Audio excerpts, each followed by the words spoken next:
নমস্কার, আমার আপনজনেরা রুদ্রবার্তে আপনাদের সকলকে স্বাগত জানাই। আমি রুদ্রপ্রসাদ ব্যানার্জি।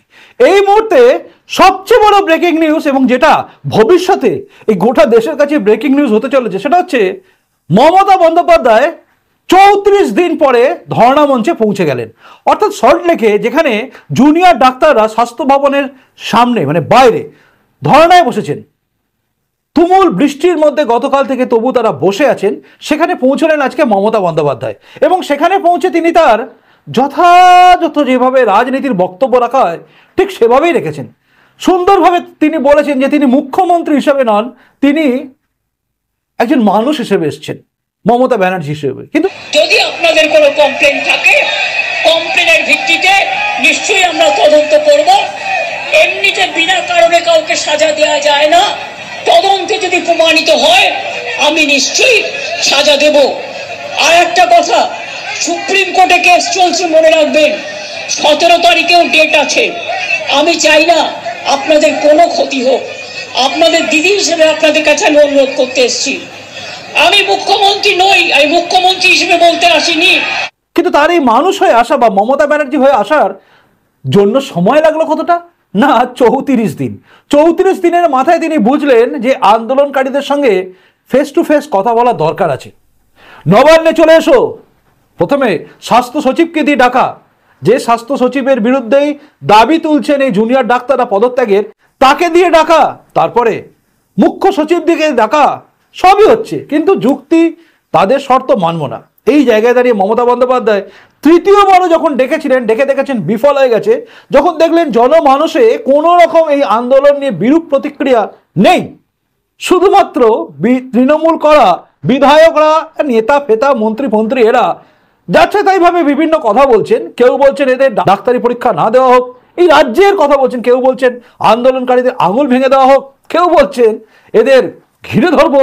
এই সব বলার পরে যখন দেখলেন মমতা বন্দ্যোপাধ্যায় তারপরেও প্রত্যেকটা মানুষ এই জুনিয়র ডাক্তারদের আন্দোলনটাকে নিজেদের আন্দোলন ভেবে নিয়েছেন, তখন কিন্তু মমতা বন্দ্যোপাধ্যায় আর থাকতে পারলেন না।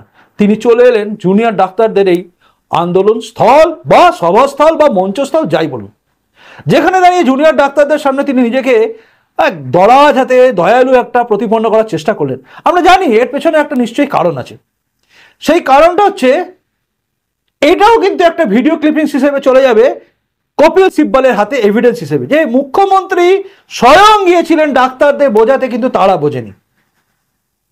আমরা বুঝি, আমরা ঘাসে মুখ দিয়ে চলি না। ঘাস ফুলে রাজত্ব হতে পারে, কিন্তু জনগণ ঘাসে মুখ দিয়ে চলে না। তারা জানে এর পেছনে কি যুক্তি আছে। তিনি সেখানে গিয়ে উত্তরপ্রদেশের এজমা লাগানোর কথা বললেন, তিনি সব বললেন সেখানে নিষেধ করা হয়েছে, এই করা হয়েছে, ওই করা হয়েছে, আমি কিছু করিনি। কিন্তু তিনি আরজি করের সামনে কোনো জমায়েত নিষিদ্ধ করে দিয়েছেন। কেন করেছেন? কেন বিভিন্ন রাজনৈতিক দলকে তিনি মিটিং মিছিল করতে গেলে তার পুলিশ আটকে দেয় প্রথমে, আদালত থেকে কেন তাদের নিয়ে আসতে হয় পারমিশন? এই প্রশ্নগুলো কেউ করেনি তখন, কিন্তু আগামী দিনে হয়তো উঠবে। যাই হোক, তিনি ডাক্তারদের কাছে গেলেন, জুনিয়র ডাক্তারদের কাছে গেলেন। দেখুন, একটা কথা আমি মন থেকে বলছি, এটা ভালো, এটা আগেই হওয়া উচিত ছিল, কিন্তু তিনি করতে দেরি করেছেন। তিনি ভেবেছেন যে আন্দোলনটা আস্তে আস্তে হারিয়ে যাবে, কিন্তু ভুলে গেছেন এটা একটা জঘন্য কাণ্ড। হাজার চেষ্টা করে উন্নাও, হাতরস, মণিপুর এসব বললে লোকে বুঝবে না। আমার পেটে খিদে, আমার গায়ে চোট, আপনি যদি বলেন অন্যের গায়ে কি হয়েছে দেখো, অন্যরা ভালো খেয়েছে দেখো, দেখে আমাদের পেট ভরবে না আমার গায়ের চোট কমে যাবে? এটা বোঝার ক্ষমতা মমতা ব্যানার্জির নেই, কারণ এতদিন ধরে তিনি সেটাই করে এসছেন। ফেক ভিডিও, ফেক অডিও, এই সমস্ত করে তিনি দেখে নিয়েছেন কাজকলা কিচ্ছু হচ্ছে না, বাংলার জনগণ এসব আর শুনছে না। আজকে আবার রাত জাগার ডাক দিয়েছিলেন জুনিয়র ডাক্তাররা, তাদের সেই আন্দোলনে সামিল হওয়ার জন্য গোটা বাংলা অপেক্ষা করে আছে। সেখানে তিনি গেছেন, গিয়ে আজকে বোঝানোর চেষ্টা করেছেন। তিনি বলেছেন আমি এই সমস্ত কি আসো আছে না, রোগীদের নিয়ে সব আছে, এসব সব নাম কি বলবো, ছাল নাই কুত্তা নাম তার বাঘা টাইপের। আপনাদের আরজিকর মেডিকেল কলেজেরও আমি রোগী কল্যাণ সমিতি ভেঙে দিলাম, এবং সব মেডিকেল কলেজের আমি রোগী কল্যাণ সমিতি ভেঙে দিলাম। আমি নতুন করে এটা তৈরি করব, এবং আপনাদের আমি বলতে পারি বাদবাকি আপনাদের যে ডিমান্ড আছে এতে কাঁচকলা লাভ হয়। তিনি বলছেন এর মাথায় আমি নেই, কিন্তু তিনি এগুলোকে ভেঙেও দিলেন। ভেঙে দিয়ে তিনি বলছেন নতুন করে গঠন করা হবে, এখানে থাকবেন একজন জুনিয়র ডাক্তারদের থেকে একজন থাকবেন, সিনিয়র ডাক্তারদের একজন থাকবেন, পুলিশের থেকে একজন থাকবেন, একজন পাবলিক ওই আর কি ভোটে ভোটে জেতা কেউ থাকবে আর কি মানে ভেবে। শুনলাম, বুঝলাম, দেখলাম, কিন্তু আসলে এই সবটাই ছিল রাজনীতির একটা অদ্ভুত খেলা।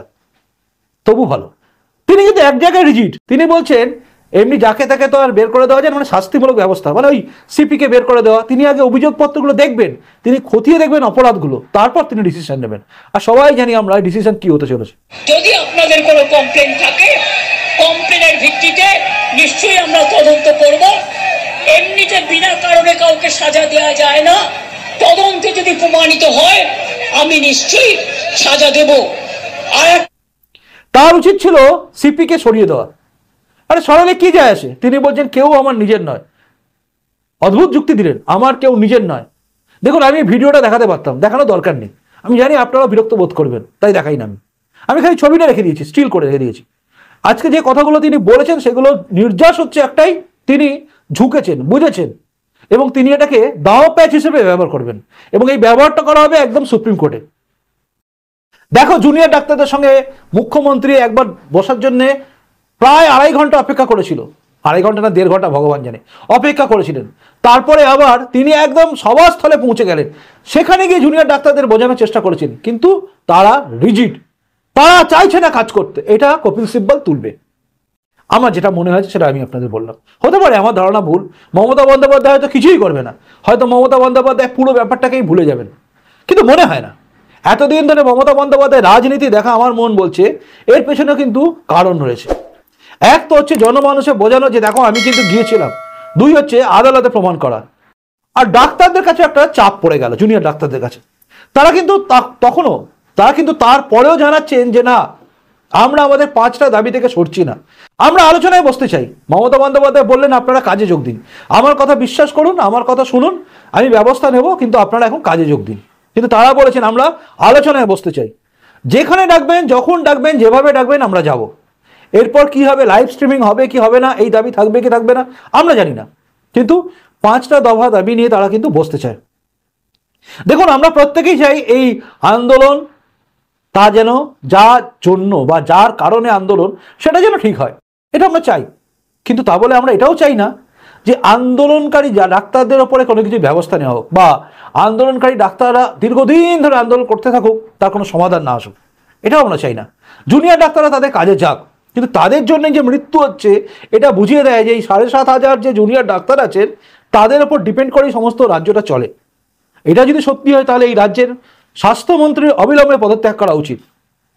জুনিয়র ডাক্তারদের দাবি কিন্তু মুখ্যমন্ত্রীর পদত্যাগ এটা নয়, স্বাস্থ্যমন্ত্রীর পদত্যাগ এটাও নয়, পুলিশ মন্ত্রীর পদত্যাগ এটাও নয়, কিন্তু তারা যেটা চাইছেন সেটা হচ্ছে স্বাস্থ্য সচিবের পদত্যাগ বা তাকে সরিয়ে দেওয়া, আর এই সিপি অর্থাৎ পুলিশের, কলকাতা পুলিশের যিনি কমিশনার বিনীত গোয়েল, তাকে সরিয়ে দেওয়া। এইটা দাবি সামান্য, এই দাবির ওপর তারা কিন্তু একই জায়গায় আছে, অর্থাৎ তারা কিন্তু স্টেডিলি ওই দাবির ওপর এখনো রয়েছেন। তারা বলছেন আমরা আলোচনায় বসতে রাজি, কিন্তু এই দাবিগুলো আমাদের থাকবে।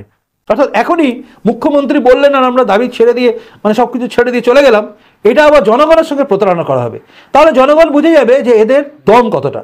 তাই এদের আবার মিটিং আছে, মানে জুনিয়র ডাক্তাররা আবার একটা মিটিংয়ে বসছেন, উচিত তাদের একটা মিটিং করে নেওয়া উচিত, এবং সেই মিটিংয়ে কি হয় তার দিকে নজর আমাদের থাকবে। আর আপনি জানান, আপনি কি ভাবছেন এই যে মমতা বন্দ্যোপাধ্যায় যাওয়া, এটা কি রাজনৈতিকভাবে যাওয়া, নাকি মমতাময়ী হয়ে তিনি গেলেন, নাকি এটাকে একদম এভিডেন্স হিসেবে নিয়ে তুলে দেওয়া হবে কপিল সিব্বলের হাতে, কপিল সিব্বল তিনি নিয়ে গিয়ে এগোবেন? জানাবেন। আপনার এই উত্তরের অপেক্ষায় বা কমেন্টসের অপেক্ষা আমি রইলাম। আপনারা কি জানাচ্ছেন অবশ্যই জানান, মানে কি ভাবছেন, আমি দেখার অপেক্ষা রইলাম। চলুন আসি এখনকার মতো, ভালো থাকুন, সুস্থ থাকুন, মাথা উঁচু করে বাঁচুন। জুনিয়র ডাক্তারদের ডাকা আজকে রাত জাগা আন্দোলনটা কি হবে, এটাও কিন্তু একটা প্রশ্নের মাঝে চলে গেল। দেখা যাক কি হয় শেষ পর্যন্ত। আসি, নমস্কার, বন্দে মাতরম, ভারত মাতা জয় হোক, জয়।